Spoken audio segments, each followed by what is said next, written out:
Telecom sector पर जानना चाहेंगे और एयरटेल के स्टॉक को पुल अप करते हैं। मजबूती के साथ ये स्टॉक ट्रेड करता हुआ, लेकिन कुछ तमाम न्यूज़ फ्लोज हैं। टेलीकॉम सेक्टर में हाई इनफ्लो है और टेलीकॉम मिनिस्ट्री की तरफ से कमेंट्स भी आए हैं। और ये कमेंट्स की अगर बात करें, टेलीकॉम मिनिस्टर का भी ये कहना है कि ड्यूओपोली जो है वो टेलीकॉम सेक्टर इस वक्त अफोर्ड नहीं कर सकता। और इंडिया एक ऐसा कह सकते हैं सेगमेंट है, इंडिया एक ऐसा इस वक्त देश है, द ओनली कंट्री जो कि टेलीकॉम के लिए एक बड़ी अपॉर्चुनिटी बन सकता है। आपकी राय टेलीकॉम प्लेस पर क्या होगी? बिल्कुल, जिस तरीके से गवर्नमेंट का फोकस इस पर्टिकुलर सेक्टर पे है और स्पेसिफिक प्लेयर्स ही जो है मार्केट में जो कि ओवरऑल इंडस्ट्रीज को रन कर रहे हैं, तो उसकी वजह से चिंता थोड़ी सी जरूर है। बट अगर हम बात करें टेक्निकली स्पेसिफिकली, जैसे कि आपने पिक किया है भारती एयरटेल को, सो स्टॉक का स्ट्रक्चर काफी पॉजिटिव है। और अगर हम देखें daily as well as weekly charts पर, स्टॉक जो है वो अपने higher top higher bottom formations में ही ट्रेड करता हुआ नजर आ रहा है। हालांकि शॉर्ट टर्म के टाइम फ्रेम पर अगर हम चार्ट्स को देखें तो थोड़ा सा ओवरबॉट जरूर होता हुआ नजर आया है। And long term point of view से अगर हम देखें तो गवर्नमेंट का जो कंसर्न है उसके चलते कुछ चिंता जरूर हो सकती है इस टाइप के पर्टिकुलर स्टॉक्स को लेके। बट यस, अगर करंट मार्केट प्राइस पर अगर हम बात करें तो अभी भी जो है वो मोमेंटम इंटैक्ट है। मुझे लग रहा है कि कुछ एक प्रॉफिट बुकिंग जरूर देखने को मिल सकती है स्टॉक के अंदर, बट ओवरऑल ट्रेंड जो कि पॉजिटिव साइड में है, तो लॉन्ग टर्म के लिए पोजीशंस बिल्कुल इंटैक्ट रख सकते हैं। शॉर्ट टर्म प्लेयर्स को थोड़ा सा अगर प्रॉफिट में है तो यहाँ पर एक बार प्रॉफिट टेकिंग जरूर करनी चाहिए। और लॉन्ग टर्म अवधि के लिए अगर कोई बाइंग के लिए पर्टिकुलर स्टॉक्स के अंदर इन्वेस्टेड है, पोर्टफोलियोज में जो स्टॉक्स हैं, तो उनको बिल्कुल पोजीशंस अपनी इंटैक्ट ही रखनी चाहिए है तो इंटैक्ट रखे। ये पूरे सेक्टर के लिए लॉन्गर टर्म कन्विक्शन जो है वो बिल्ट होता हुआ नजर आ रहा है। लेकिन श्रीराम फाइनेंस पर भी एक नजर होनी चाहिए। अच्छी तेजी के साथ श्रीराम फाइनेंस के चार्ट्स इस वक्त तो ट्रेंड कर ही रहे हैं और इस पर कुणाल आपसे एक टेक जानना चाहेंगे। मैनेजमेंट की एक्सपेक्टेशंस की अगर बात करें, ओवरऑल लोन ग्रोथ सिनेरियोज जो हैं उसको लेकर फॉरवर्ड लुकिंग डेवलपमेंट्स एक्सपेक्ट करें। एम्स एंड गोल्स हैं वित्त वर्ष 2026 तक 15% ओवरऑल लोन ग्रोथ जो है उसे लेकर जाने का लक्ष्य है। और इसके अलावा भी पिछले दिनों हमने काफ़ी सारे डेवलपमेंट्स ब्रोकरेजेस के रेडार पर भी स्टॉक को देखा था। श्रीराम फाइनेंस पर आपकी राय क्या होगी?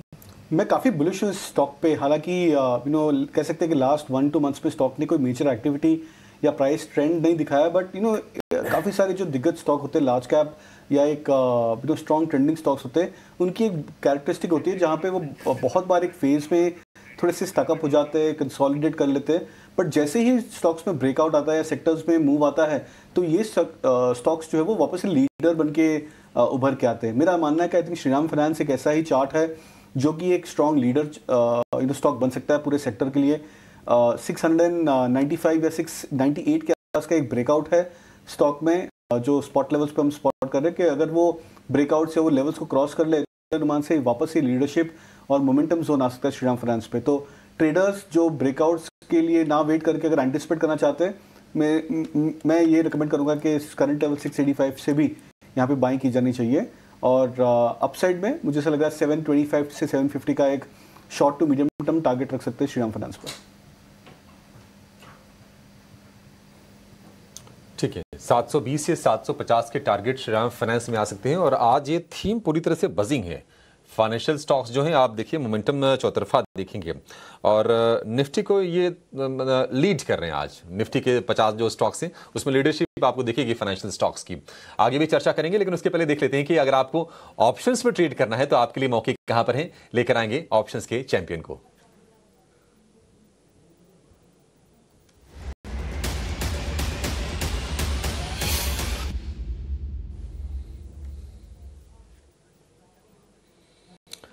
हमारे साथ जुड़ गए हैं आपको ऑप्शन का शानदार ट्रेड बताने के लिए येस सिक्योरिटीज के लक्ष्मीकांत शुक्ला। लक्ष्मीकांत जी, बहुत शुक्रिया आपका समय देने के लिए।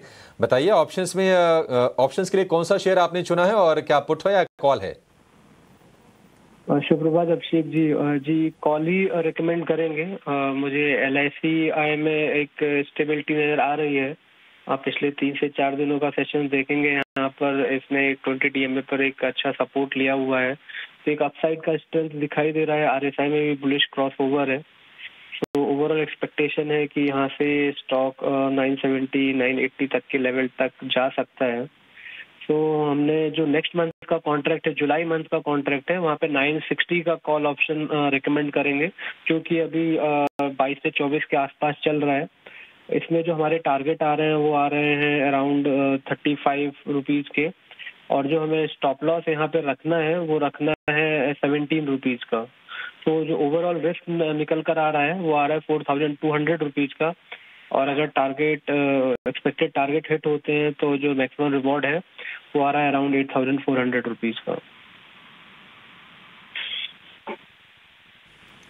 ठीक है, 956 रुपये LIC का भाव, ½ % ये शेयर ऊपर, और 960 वाली कॉल खरीदनी है इन द मनी, 22 से 24 रुपए के रेट पर आपको मिल जाएगा ये जुलाई सीरीज में, ठीक है। लक्ष्य 35 का, स्टॉप लॉस 17 रुपए का लगा के आपको चलना, अधिकतम मुनाफा 8400 का, अधिकतम नुकसान 4200 रुपए का, यानी आधा प्रति लॉट के ये कैलकुलेशन से रिस्क रिवॉर्ड रेशो ठीक तो है, लेकिन ये क्या स्टॉप लॉस वगैरह आप बिल्कुल स्ट्रिक्टली फॉलो करिए। ऑप्शंस के ट्रेड में थोड़े वोलेटाइल होते हैं, एंट्री एग्जिट दोनों काफ़ी क्रूशल होती है, तो बहुत ही सावधानी के साथ आपको इन्हें ट्रेड करना चाहिए। पैसे तो बन जाते हैं वैसे कम खर्च में अच्छे खासे। बहुत शुक्रिया आपका लक्ष्मीकांत जी, ये बेहतरीन ट्रेड हमारे